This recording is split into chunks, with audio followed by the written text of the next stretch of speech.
Olá, pessoal, como é que vocês estão aí? Sim, pessoal da Turma de Prata aí. Eu resolvi fazer esse vídeo aqui para a gente melhor fixar a nossa revisão e também porque alguns alunos não assistiram ela em presencial. Então, eu vou fazer o comentário novamente de toda a revisão, dar o gabarito e tecer os comentários aí, fica melhor para vocês se prepararem para a nossa primeira prova de anatomia. Então, bora lá.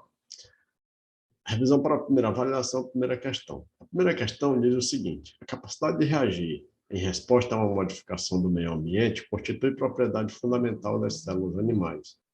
Assim, a capacidade de contração ao estímulo gera o movimento. Com base em seus conhecimentos sobre a anatomia dos músculos, assinale a alternativa correta. Ou seja, essa questão está falando de sistema muscular. Então, vamos lá diretamente para a letra A. A letra A diz: os músculos estão classificados em estriado esquelético e cardíaco, que são involuntários, e lisos, que também são involuntários. Como a questão pede a alternativa correta, a letra A está incorreta porque ela afirma que os músculos esqueléticos são involuntários. E, na realidade, eles são voluntários. Então, ela está errada. Letra B diz: deltoide, bíceps e tríceps são exemplos de musculatura do antebraço. O bíceps e o tríceps são dois músculos do braço, e o deltoide é o músculo formador da estrutura do ombro. Então, a alternativa B também está errada. A alternativa C diz: o músculo, quando desenvolvido, hipertrofia. Correto. E quando não desenvolvido, distrofia. Errado. Essa palavra distrofia, ela não vem ao caso, certo? Ela nem existe. No caso aqui seria a palavra atrofia para a questão ficar correta. A letra D diz: o processo de contração e relaxamento de um músculo gera desgaste no mesmo, quando respeitados seus limites. Na realidade, o músculo, quando for respeitado os seus limites, não vai gerar desgaste nesse músculo. Esse músculo vai responder a esse estímulo com o processo de hipertrofia, ou seja, de desenvolvimento. Agora, se for ultrapassado os limites desse músculo, aí sim vai ter um desgaste nesse músculo, que a gente pode chamar de luxação, pode chamar de rompimento de fibras, existe uma série de circunstâncias que provocam esses desgastes. E na letra E diz: entre outras funções, os músculos são os principais responsáveis pelo consumo de energia armazenada em nosso organismo. Isso é verdade. Quando nós colocamos, o músculo está lá parado e você resolve fazer uma atividade física, colocar seu músculo para trabalhar, esse músculo é o primeiro órgão, o órgão principal a consumir energia, muita energia no processo de trabalho. E ele vai consumir energia armazenada na forma de glicogênio.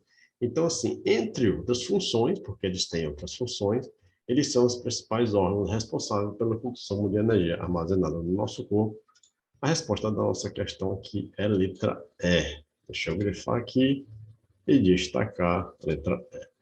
Então, vamos para a questão de número 2. Ela diz o seguinte: sobre variação anatômica, anomalia e monstruosidade, assinale a alternativa correta. Vocês devem lembrar que esses três termos eles são utilizados em anatomia, onde a variação anatômica quer dizer que existe variabilidade de seres, de órgãos, de estruturas. Cada uma dessas variabilidades, elas tornam possível o indivíduo viver com aquela variação e desenvolver suas ações fisiológicas para os manter vivos.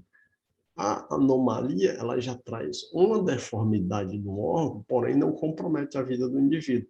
Mas a função do órgão, ela fica comprometida porque está anômala. Já a monstruosidade, ela traz uma incompatibilidade daquele indivíduo com a vida. Então, lembrando desses detalhes, vamos lá procurar o item correto. Letra A diz: o grupamento de pessoas em um ponto de ônibus reflete bem o conceito de variação anatômica.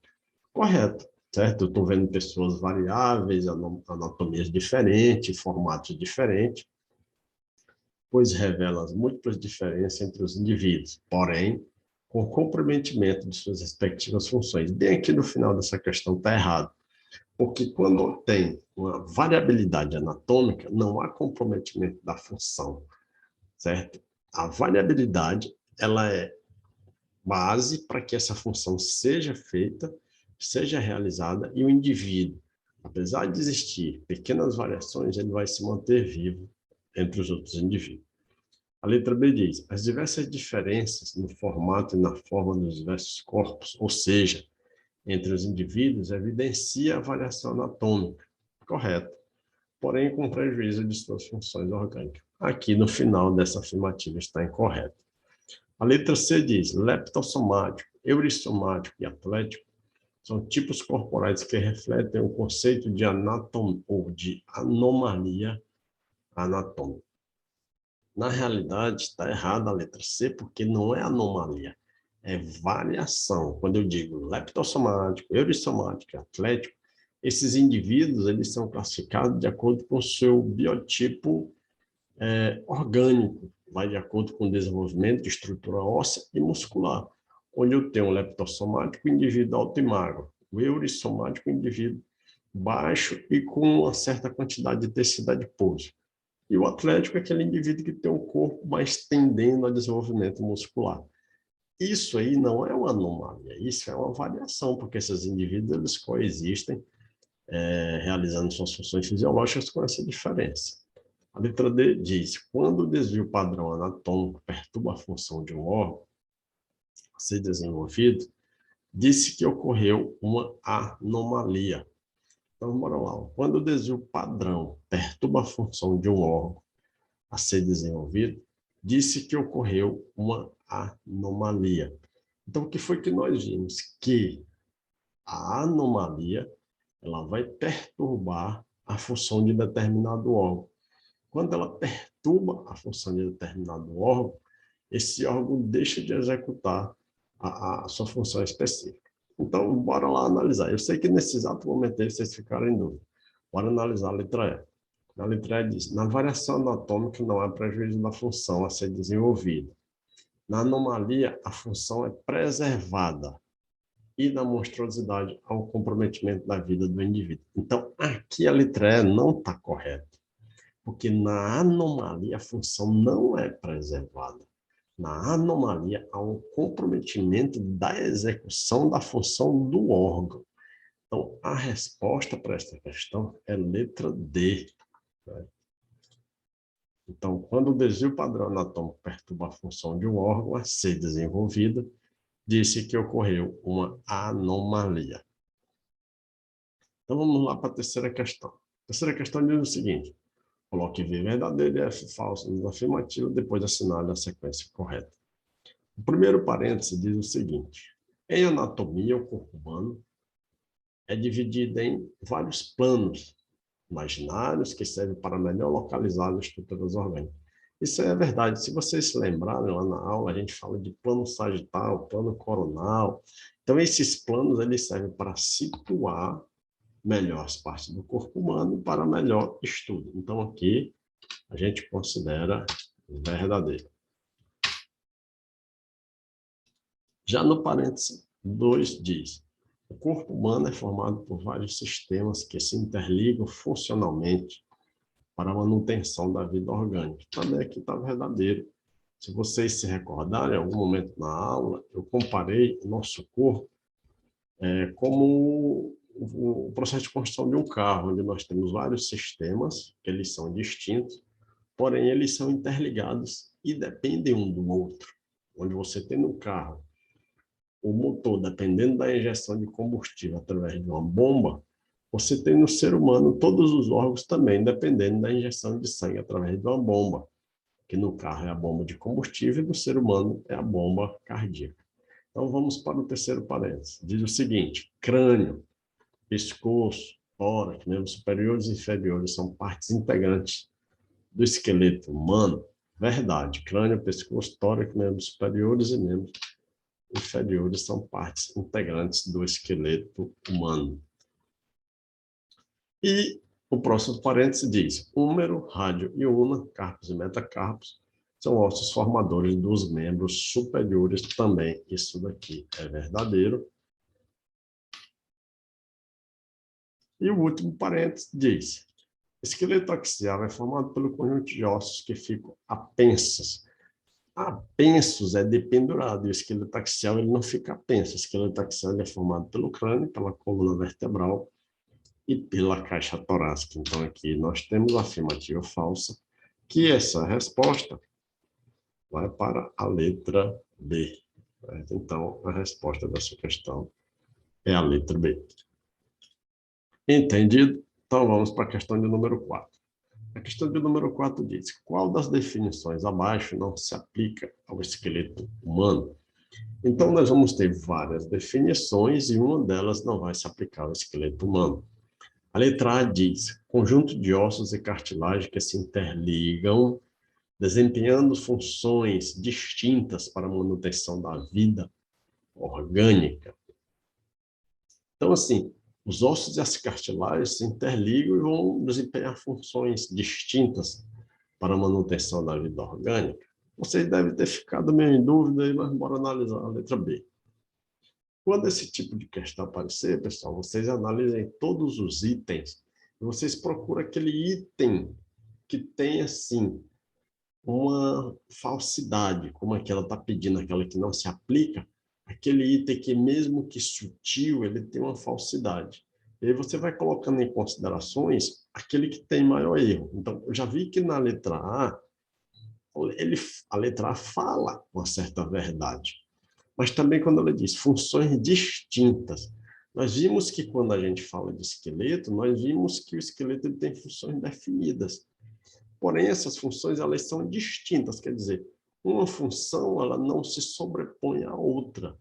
Apesar delas dependerem entre si, uma não se sobrepõe à outra. Nós vamos para a letra B. Conjunto de ossos que estão no organismo de forma ativa e desempenham funções relevantes para o organismo. Verdadeiro. Quando as funções, eu digo que essas funções são relevantes, é porque elas são importantes. Então, isso aí está verdadeiro. Não tem por que eu considerar a letra B falsa. Letra E, conjunto de ossos apenas que se interligam para formar arcabouço do corpo e desempenhar diversas funções. Ó, vamos aqui levar em consideração. Quando ele pede para eu fazer uma análise do esqueleto, ele diz conjunto de ossos apenas. Quando eu faço uma análise do esqueleto, eu não posso considerar apenas um conjunto de ossos apenas, que se interligam. Esse conjunto de ossos ele vai se interligar através de estruturas distintas, que essas estruturas distintas vão se associar para a manutenção de determinadas funções. Então, a letra C, se eu fosse considerar a letra A errada, a letra C está muito mais errada do que a letra A. Então, vamos para a letra D. É um arcabouço formado por um conjunto de ossos e cartilagem que se comunicam para desempenhar funções diversas e vitais para o organismo. Isso, com certeza, é verdadeiro. E a letra E diz, entre suas diversas funções, o esqueleto é responsável pela hematopoiese. Eu falei várias vezes para vocês em sala de aula que hematopoiese é o processo de produção de células do nosso sangue. Então, assim, para quem quis considerar a letra errada, por conta da palavra distintas, distinta quer dizer que são funções, assim, específicas. O osso, ele protege, o osso, ele produz células sanguíneas, ele faz proteção, ele está inserido no processo de locomoção, e não é só o osso em si. Para que o sistema esquelético defina sistema esquelético, eu tenho que falar também das cartilagens. Por isso que eu digo, não, arcabouço. Arcabouço é uma estrutura formada pelos ossos e pelas cartilagens. Então, a única alternativa que não se aplica ao esqueleto é essa daqui, quando eu digo que é um conjunto de ossos apenas. Porque não é um conjunto de ossos apenas, eu tenho as cartilagens pelo meio. Então, bora lá para a questão de número 5. A questão de número 5 é a questãozinha que eu falei, que com certeza ela estará em nossa prova, essa questão aqui, porque vocês têm que visualizar e saber a nomenclatura anatômica das partes que compõem o nosso esqueleto e o nosso corpo em geral, né? Então, vamos lá discriminar cada uma dessas estruturas. Vamos dar nome aqui aos bois. Então, a estrutura óssea de número 1. O 1 é o osso do crânio da região posterior, é o chamado occipital. O osso de número 2 é o osso da região lateral do crânio, que é o osso... Olha lá, pessoal, qual é o nome deste osso? É o osso temporal.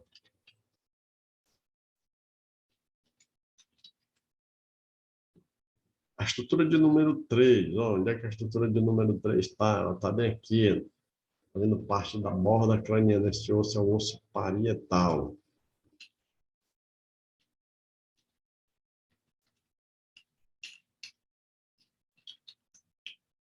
Lembrando a vocês que nós temos dois temporais e dois parietais, certo? Porque um de cada lado. O osso de número 4, ele está presente bem aqui, ó. Então, a seta está apontando aqui. Aqui é o único osso que faz todo este contorno. É um osso muito importante, porque a fratura dele é muito complicada. É a mandíbula. Não confundam ela com o maxilar. O osso de número 5. Aqui, ó. Osso de número 5. Opa.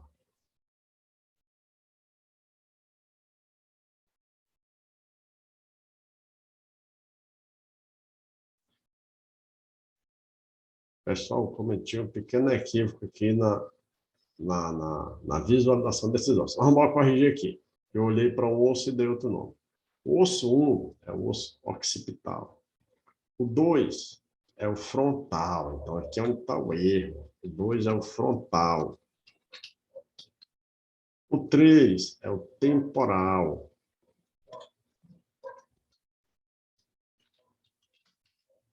O 4 é a mandíbula, tá certo? O 5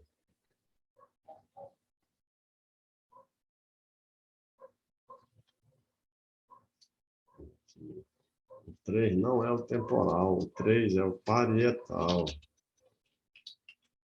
O 5, que é o temporal, agora está correto. Parece que o professor está desaprendendo, né?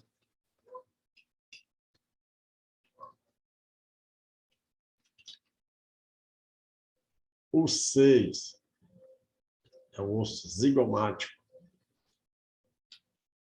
É isso, pessoal. A gravada é assim mesmo, né? Os erros vão junto com a gravação.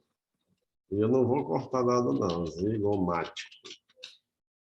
E o osso de número 7 é o esfenoide.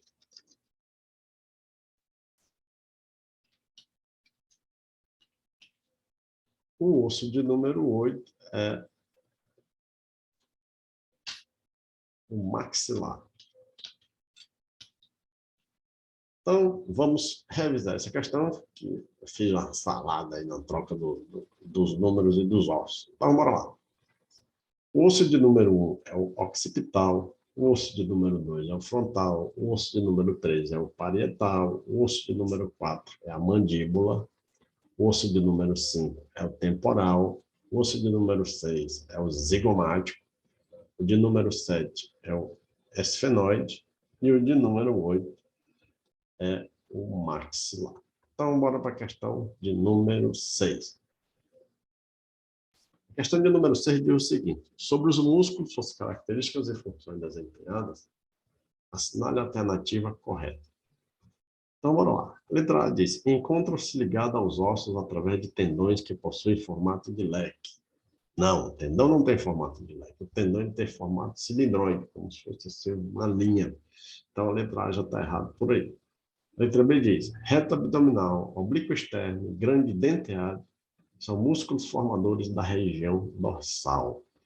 Reto abdominal, oblíquo externo, grande denteado são músculos formadores da região dorsal. Então, na hora da resolução dessa questão, se você não estivesse lembrando disso aí, você deixava a letra B um pouquinho quieta, ia para a letra C. Porque ele quer a alternativa correta. Digamos que você saiba que o reto abdominal e o oblíquo externo, sim. Mas esse grande denteado, você não está sabendo onde que ele fica. Então, vamos para a questão de número C. C diz: o músculo, quando trabalhado, se desenvolve, e quando não, distrofia. Então, a C você já sabe que está errado. Vamos para a letra D. A letra D diz: uma célula muscular está normalmente sob o controle do sistema nervoso. Cada músculo possui seu nervo motor, o qual divide-se em muitos ramos para poder controlar todas as células do músculo. As divisões microscópicas terminam no mecanismo de placa motora. Então, essa daqui está totalmente correta. E onde é que está o erro da letra B? A letra B está porque no grande denteado não faz parte da estrutura da região dorsal e nem o reto abdominal, nem o oblíquo. A região dorsal, esses músculos bem aqui, eles estão na região abdominal. Como é que eles vão fazer parte da região dorsal? E a letra E, certo? Diz aqui o seguinte: os músculos estriado-esqueléticos estão localizados principalmente nas vistas. Está errado, porque músculo estriado-esquelético, o próprio nome já está dizendo, está localizado no esqueleto. Questão de número 7. Bora lá, questão de número 7. Lombalgia é uma patologia caracterizada por dores na região dorsal, especificamente da coluna lombar, decorrente de posturas inadequadas, levantamento de peso de maneira incorreta, e acometem pessoas em diferentes idades e tem como características principais a mialgia, que é a dor muscular. Sobre esses comentários, na alternativa incorreta. Bora lá. Diante disso, sabendo que a dor na região lombar provoca dor muscular decorrente de posturas, excesso de peso, peso pego de forma errada ao longo da vida, então vamos procurar a alternativa incorreta. Geralmente, a dor característica dessa doença, dessa patologia, está associada a desvios do eixo da coluna vertebral, fora do seu segmento fisiológico normal. Correto. Foi o que nós falamos, escoliose, cifose e lordose, que são esses desvios de eixo aí. Letra B diz, as dores aparecem decorrente de vícios de postura ou fragilidade da musculatura dorsal. Ao ser solicitado um levantamento de algum peso. Com certeza, se você não tem o hábito de levantar algum peso, você vai fazer alguma atividade na sua casa, uma faxina, uma limpeza, pegar um botijão de gás, certo? Ou um sofá, seja o que for, e você pega isso de maneira incorreta, você sente aquela dor na região dorsal, você diz, a coluna travou. Travou porque a sua musculatura é uma musculatura fragilizada, porque não é submetida a esse tipo de trabalho, e você foi submetendo a um trabalho que ela não suporta de uma maneira errada. Certo? Porque quando se pega determinado peso do chão, você tem que pegar de uma determinada forma, preservando a coluna vertebral. Letra C diz, devido à dor estar localizada na região lombar, ela não poderá ser sentida na região sacral, devido à distância entre essas duas regiões da coluna. A região lombar e a região sacral são vizinhas. Então, se o indivíduo tem um problema na região lombar, com certeza vai ser sentido na região sacral, porque uma das características das dores musculares é o processo de irradiação. A gente chama dor irradiada. Então, já está de cara aqui a letra C é errada. Vamos selecionar. Vamos ver se tem outra errada. A letra D diz, a correção da postura da coluna vertebral, bem como a prática de exercícios que fortalecem os músculos dorsais, são formas de evitar a lombalgia. Correto. Se você tem um desses problemas, você procura um especialista para falar dessa questão, das primeiras coisas que ele vai lhe aconselhar é a correção de postura, dormir em um local plano, não dormir em rede, melhorar a postura e fazer uma atividade física para corrigir essa postura. Então, vamos para a letra E. Obesidade, sedentarismo e má postura são fatores que potencializam a ocorrência de dores lombar. Correto. Então, assim, como a questão pede a incorreta, a gente viu que essa incorreta é a letra D, porque se a dor está na região lombar, ela irradia com certeza para a região sacral. Questão de número 8. Questão número 8 diz o seguinte. O movimento de flexão é caracterizado pela aproximação de um segmento do corpo do seu plano anterior.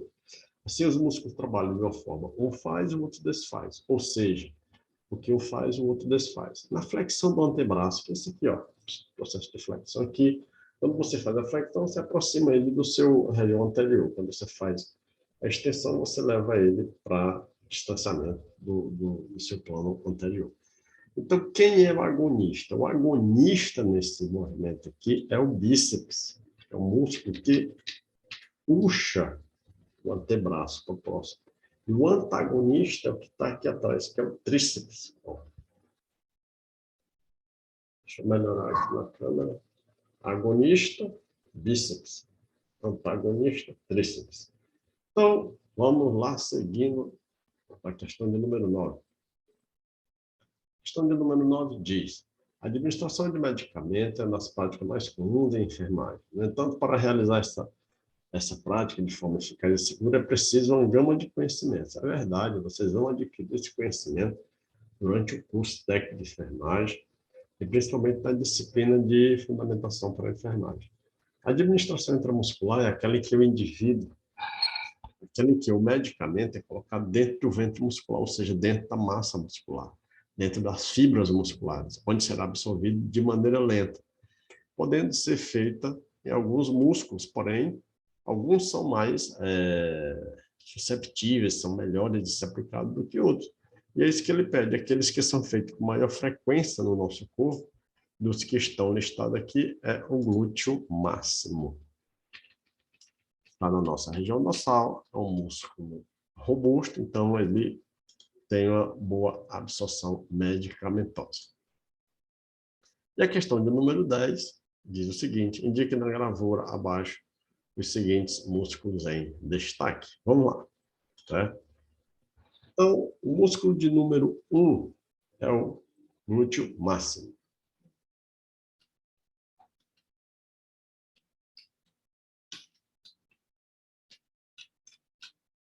O músculo de número 2, deixa eu ver aqui para eu não confundir, é o reto abdominal.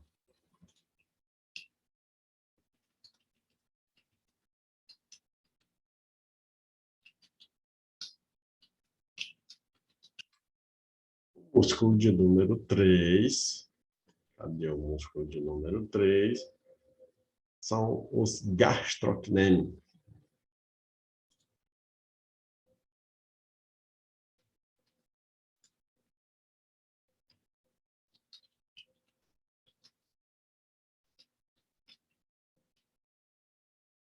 O famoso músculo da panturrilha, também chamado de gêmeos.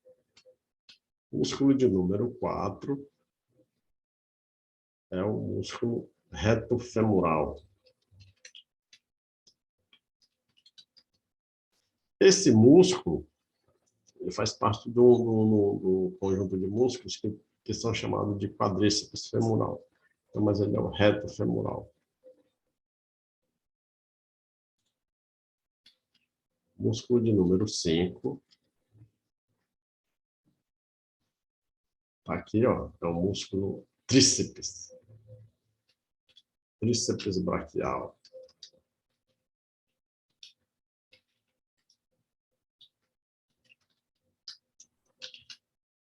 O músculo de número 6 é o deltoide, músculo que envolve toda a articulação do ombro. O músculo de número 7 é o peitoral maior.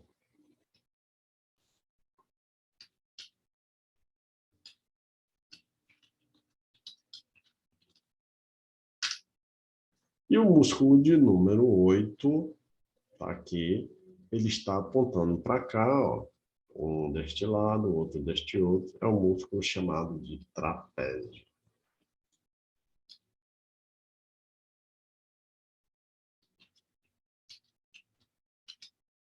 Então, pessoal, eu espero que com essa breve revisão, esse breve vídeo, etc., que eu trouxe para vocês, eu tenha melhorado a compreensão de vocês em relação ao conteúdo da prova. Né? Então, eu vou agradecendo a presença de vocês, sabe? A compreensão de vocês e até a próxima aula. Tchau para vocês e até a próxima aula.